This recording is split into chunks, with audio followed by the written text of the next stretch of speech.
செப்பனியாவின் புத்தகம் 3ஆம் அதிகாரம் 19ஆம் வசனம். இந்த வார்த்தை நீங்க நல்லா கவனிங்க. இதோ அக்காலத்திலே உன்னை சிறுமைப்படுத்தின யாவரையும் நான் தண்டிப்பேன், நொண்டியானவனை ரட்சித்து தள்ளுண்டவனை சேர்த்துக் கொள்வேன். அவர்கள் வெட்கம் அனுபவித்த சகல தேசங்களிலும் அவர்களுக்கு புகழ்ச்சியும் கீர்த்தியும் நான் உண்டாக செய்வேன் என்று சொல்லி ஆவியான தெளிவாய் நம்மோடு கூட பேசுகிறாய். உன்னை ஒடுக்கினவர்களை அந்நாளில் நான் தண்டிப்பேன். இந்த வார்த்தை நல்லா கவனித்துக் கொள்ளுங்க. உன்னை ஒடுக்கினவர்களை நான் தண்டிப்பேன். அடுத்த வார்த்தை சொல்லுகிறது, கால் ஊனமுற்றவர்களை காப்பாற்றுவேன், ஒதுக்கப்பட்டவர்களை ஒன்று சேர்ப்பேன், அவமானமுற்ற அவர்களை உலகெங்கும் பெயரும் புகழும் பெற செய்வேன். உலகெங்கும் பெயரும் புகழும் பெற செய்வேன் என்று தேவன் உங்களையும் என்னையும் குறித்து அழகாய் வார்த்தைகளை கொடுக்கிறார். பாருங்களேன், இந்த இடத்துல தான் நம்மளும் உட்கார்ந்து இருக்கிறோம். அப்படிதானே அநேகரால் ஒடுக்கப்படுகிறோமே, பலவீனம் உள்ளவர்களாய் நம்ம இருக்கிறோமே, நம்முடைய பேச்சை யாருமே கேட்காதபடிக்கு நாம இன்னும் தண்டிக்கப்பட்டு கொண்டிருக்கிறோமே, தவறான வார்த்தைகளை சொல்லி நம்ம இன்னும் காயப்படுத்தி கொண்டிருக்கிறார்களே, அவமானம் வெட்கப்பட்டு இந்த நாட்களை கூனி குறுகி நிற்கிற நம்முடைய வாழ்க்கை கர்த்தர் பேசுகிறார். இணைந்திருக்கிற தேவ பிள்ளைகளே, கூனி குறுகிய வாழ்க்கையில் இருக்கிறீர்களா? வேலை ஸ்தலத்தில் அவமானப்பட்டு கொண்டிருக்கிறீர்களா? உங்களை இன்னும் அடிமையாக்க இந்த உலகம் சித்தரித்துக் கொண்டிருக்கிறதா? நீ பயப்படாத. தேவனுடைய வார்த்தை நல்லா கவனித்துக் கொள்ளுங்க. அவர் என்ன சொல்றார் தெரியுமா? நான் அவர்களை பெயரும் புகழும் பெற செய்வேன். நான் உங்களை உலகெங்கும் உங்கள் பெயர் புகழும்படியாக, புகழப்படும்படியாக உங்களை உயர்த்துவேன். சூப்பருங்க, எவ்வளவு பெரிய வார்த்தை. உங்கள் சந்ததி சூப்பரோ சூப்பர், பெயர் புகழவனும் கூட தேசங்களை கலக்குவார்கள். ஆமேன் போட்டுக்கோங்க. எஸ், இன்னைக்கு ஒருவேளை பேதைகளாய் நீங்கள் இருக்கலாம், நம்ம பேதைகள் லிஸ்ட்ல இருக்கலாம், பைத்தியக்காரர் லிஸ்ட்ல இருக்கலாம், உலகம் அவமானப்படுத்தி இவங்கள மெண்டல் ஐயா என்று சொல்லிக் கொண்டிருக்கலாம். இவங்கள ஒரு காசுக்கு பெறமாட்டார்கள், இவர்கள் தாழ்த்தப்பட்டவர்கள், இவர்கள் ஒடுக்கப்பட்டவர்கள், பக்கத்தில் போகக்கூடாது என்று சொல்லி நம்மளை விட்டு அநேக தூரமாய் போயிருக்கலாம். நீங்கள் நன்மை செய்தும் எதிரான காரியத்தினாலே நீங்கள் காயப்பட்டு இருக்கலாம். கர்த்தர் சொல்றாரு, உங்களையும் என்னை குறித்து தான் பேசுறாரு, நம்முடைய சந்ததி குறித்து தான் பேசுகிறாரு. உங்களை பெயரும் புகழுமாய் நான் உயர்த்தி வைப்பேன். எனக்கு ரொம்ப இந்த வார்த்தை சூப்பருங்க, பிடிச்சிருந்துச்சுங்க. எவ்வளவு ஆண்டு அழகா பேசுறாரு பாருங்களேன். நான் செயலாற்றும் நாளிலே நீ பயப்படாத. இனி கர்த்தர் நமக்காய் செயல்பட்டு கொண்டிருக்கிறார். இனி தேவன் நமக்காய் செயல்பட்டு கொண்டிருக்கிறார். ஒன்றுக்கும் உதவாத இந்த மனிதனுடைய வாழ்க்கையில கர்த்தர் அதிசயங்களை காண பண்ணுகிறவராய் இருக்கிறார்.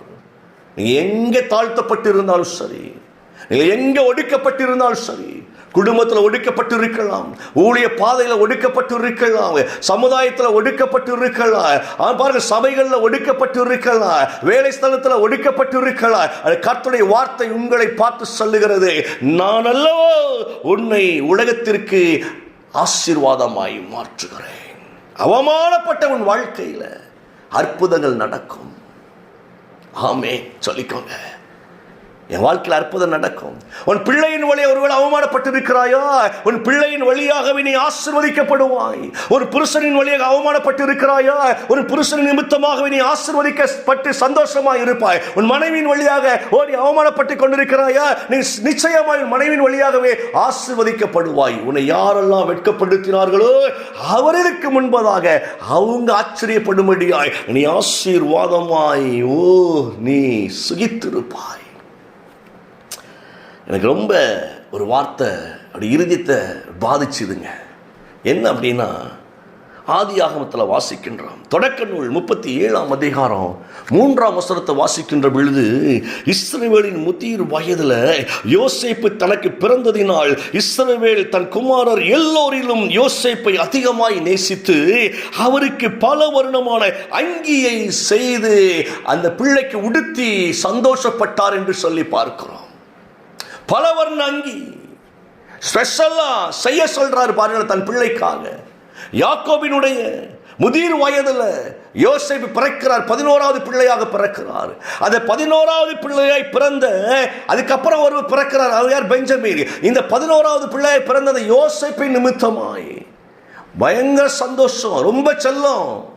17 வயசுல சொல்லப்பட்டிருக்கிறது, தன் பிள்ளை அப்படி அழகு பார்க்கிறாரு, பல வர்ண அங்கிகளை உடுத்தி அழகு பார்க்கிறாரு.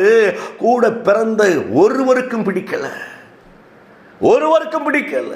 பொறாமை கொள்ளுகிறார்கள். தகப்பன் அதிகமாய் அந்த யோசேப்பை நேசிக்கின்ற பொழுது பொறாமை கொள்ளுகிறார்கள். நான் சொல்லட்டுமா, கர்த்தர் உங்களை அதிகமாய் நேசிக்கின்ற பொழுது உலகம் உங்களை கண்டு பொறாமை கொள்ளும். நீங்க கவலைப்படாதீங்க. தேவன் உங்களை நேசிக்கிறாரா, உலகமே உனக்கு எதிராக நிற்கும். உலகமே உன்னை கண்டு பொறாமைப்படும். நீங்க பயந்துடக்கூடாது. பலவன் அங்கி உங்க மேல தேவன் உடுத்தி வைத்து இருக்கிறார், அபிஷேகம் பண்ணி இருக்கிறார். உங்களை கொண்டு கர்த்தர் பெரிய காரியம் செய்ய போகிறார். இந்த வார்த்தை நீங்க நல்லா கவனிச்சீங்கன்னா 23ஆம் வசனம் சொல்லுகிறது, யோசேப்பு தன் சகோதரத்தில் வந்து சேர்ந்த பொழுது யோசேப்பு உடுத்திருந்த பலவர்ண அங்கி அவர்கள் கலற்றி அவமானப்படுத்தினார்கள். அவமானப்படுத்தினாங்க. தகப்பன் அழகு பார்த்தார், உடன்பிறப்புகள் அவமானப்படுத்தினது. நிர்வாணமாக்கினார்கள் யோசேப்பை, நிர்வாணமாக்கினார்கள். அடிமையாய் விற்றார்கள். 20 வெள்ளிக்காசுக்கு இஸ்மவேலிடம் வித்தார்கள். அவன் போத்திபாரிடத்தில் விட்டு போய்விட்டான். நல்லா கவனிச்சிங்கன்னா, ஒரு அடிமை விற்கப்படுகிற பொழுது அவனை நிர்வாணமாக்கி அவங்க சோதிப்பார்கள். புரிந்து கொள்ள வேண்டும். இன்னைக்கு ஒரு கைதி சிறைச்சாலைக்குள் உள்ள முதல்ல நுழையும் பொழுது நிர்வாணமாக்கப்பட்டு சோதிக்கப்படுவான். உண்மைதானே? அந்த அங்க அடையாளங்கள் சோதிக்கப்படும். வேற ஏதாவது பிரச்சனை அவனுக்குள்ள இருக்கா, சோதிக்கப்படும். ஒரு அடிமை என்றாலே அவன் நிர்வாணமாக்கப்படுவது முதல் காரியம்.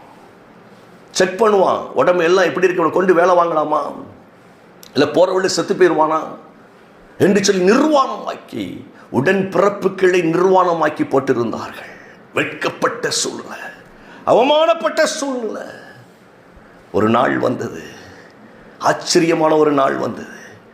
யோசேப்பு பாருங்களேன், கர்த்தர் எப்படி உயர்த்த நமக்கு தெரியும். அப்படித்தானே?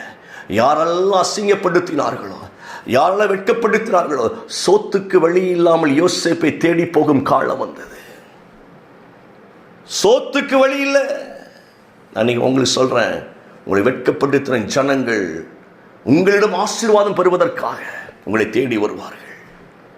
கர்த்தர் அப்படி உங்களை உயர்த்த இன்றைக்கு உங்க கூட பேசுறாரு. உன் பிள்ளைகள் உயர்த்தப்படுவார்கள்.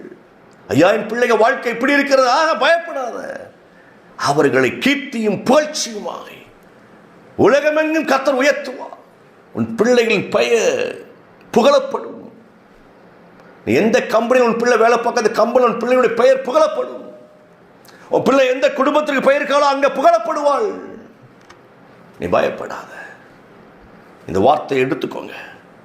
அவமானப்பட்ட உன் வாழ்க்கை கீர்த்தியும் புகழ்ச்சியுமாய், எஸ், அது நிச்சயமாய் மாறும் என்பதில் எந்த சந்தேகமும் இல்லை.